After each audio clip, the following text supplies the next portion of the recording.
Yo, welcome back. This is the Kickoff FC show. This is your boy, Right 2012, and that's your boy, Rumba. rocking the Jamaican gear today. I like that, but you already know we repping everything. United. Manchester United as always. And today, come catch a vibe with us as we review the match last weekend against Everton at Old Trafford. You don't know. It's a beautiful weekend, right? We got 3 points. Hey, man. Tres. It wasn't a draw. It wasn't a loss. Exactly. And guess whose prediction was spot on? Finally. You get one right. 1 out of 10. Finally, you get one right, dog. 1 out of 10. Hey. So like, Onana with the clean sheet. Fun fact.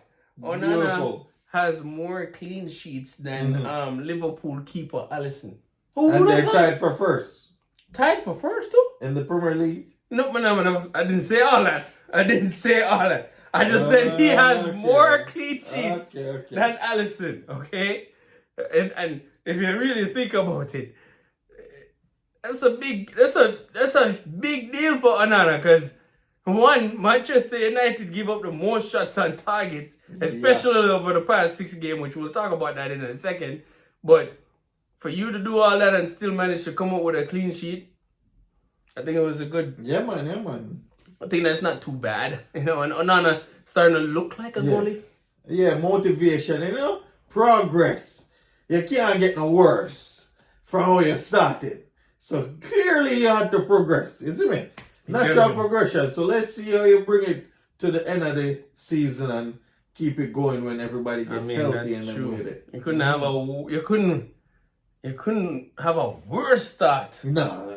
To a season at Old Trafford. Exactly. Somewhere where you're under all the bright lights and everything that you do will be dissected, including by us. Yeah. And everybody else. So, but in any case, this match was, to me, I feel like it was still another not so great performance. I'm not going to say it was a poor performance because we got the win. Exactly. And it was not ugly win, Thank God for Garnacho, who was, to me, our standout player. He looked really on point. He looked sharp, except for the moments where he was a bit wasteful and took 1 too many touches when we could have been a little bit more clinical in the final third. Right, yeah. Garnacho's standout stats for me, for sure. The man was a terror all over the field. He's playing right wing. He's picking up the ball. Example from the first goal, our first penalty.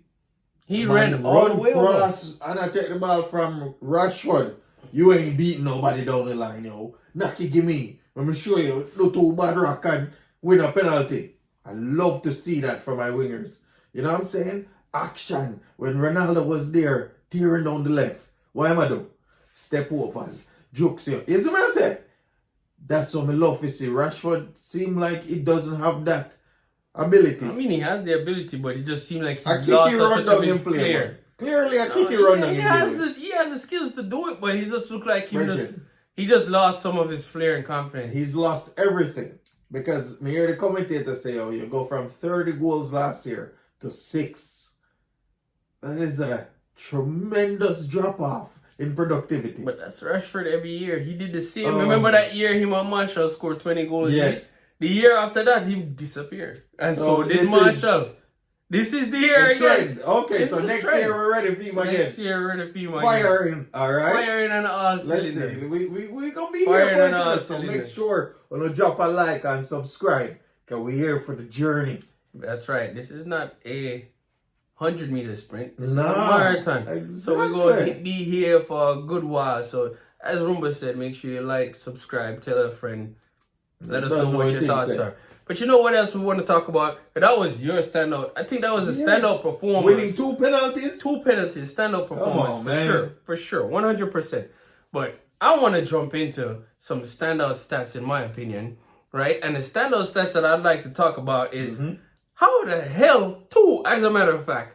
First one is Manchester United gave up, I think, 23 shots in total. Yes. Fair enough. All of them weren't on target. But you allowed 23 shots.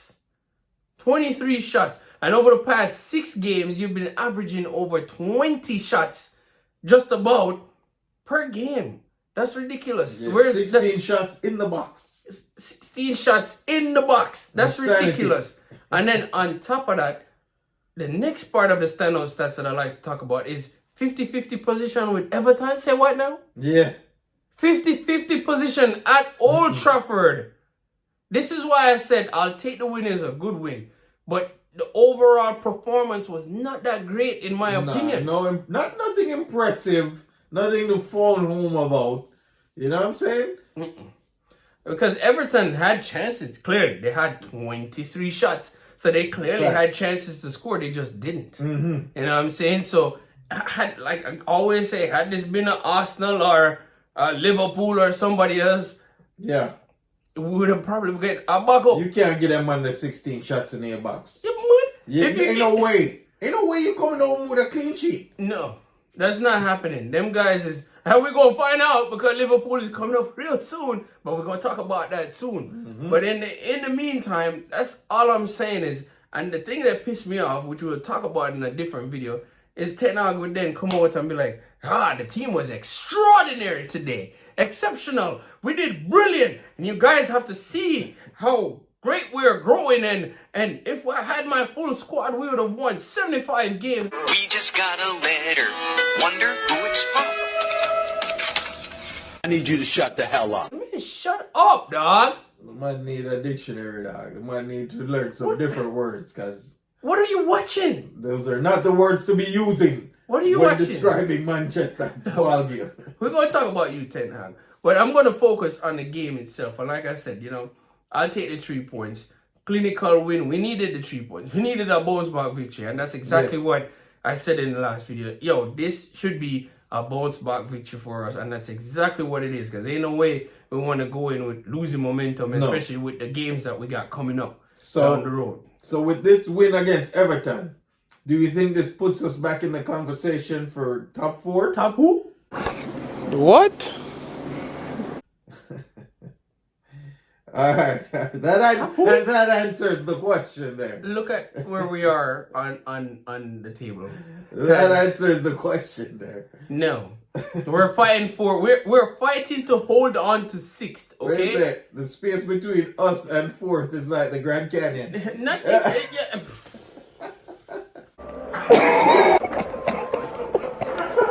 Timber, bruh.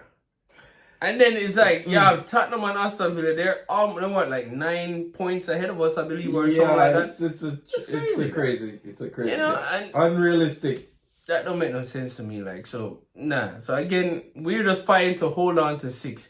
If those teams stink up the joint and falter, sure, we'll be there. But leave it up to ManUtd, because we had the chance not so long ago to put some pressure, and then guess what? Faltered. Wet the bed, as always. So.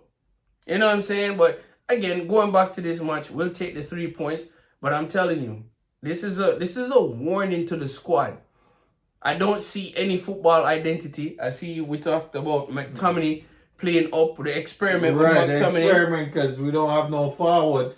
We have no one to play striker. So it's a McTominay, Bruno interchange. Who's higher up the pitch? And I think it's messing with Bruno's gameplay, because he is not necessarily a false 9. So he loves to drop back and play ball from in at the deep midfield, and then he throws off the chemistry. Bruno is a CAM, man. That's his. He needs to be a CAM, or as Jamaicans would say, him like to play a link, because he have the flexibility. Midfield, for just run around and him can drift out, you see, like how, not comparing Bruno to De Bruyne, but De Bruyne plays in that same position, right in that space. But you'll see De Bruyne out to the left, you'll see De Bruyne out to the right. You'll see him hold in the middle, because that's he moves where he can create. Yeah. And that's where and that's what Bruno need. But right now I don't feel like we have the personnel for that. No. So Ten Hag is just doing the best that he can. Yes, I question Ten Hag as a coach and the things that he says and his tactics and so on, which again, we'll talk about it. But today, apparently, he got it right. Because this is our best format. This is our best 11, in my opinion. Right now, based on your personnel that you have. This is our best 11. I don't see it being changed for the upcoming match, which we're going to talk about, the Liverpool game, FA Cup. I don't see any changes being made because whoever's on the bench is a massive downgrade. Whenever he makes the subs in the 67th minute, just watch the gameplay. It deteriorates this can't be EPL I'm watching. After you make 3 change, this can't be my team right now. I mean, the team performance was already questionable Exactly. to begin with. And then when you bring on the subs, it's just like, what? How we go score back? If we are down 2-0, 2-1. Pack it up. And you have to make changes. Yeah. Next game. Back it in. No. So anyway, yo, it was a good 3 points, great victory. Let us know what your thoughts were in regards to it. And again, spot on with the prediction, but let us know what your thoughts are and how you thought the team performed, all right? Anyway, this your boy, Right 2012. That's your boy, Dan Rumba. We out of here, man. Thanks for watching.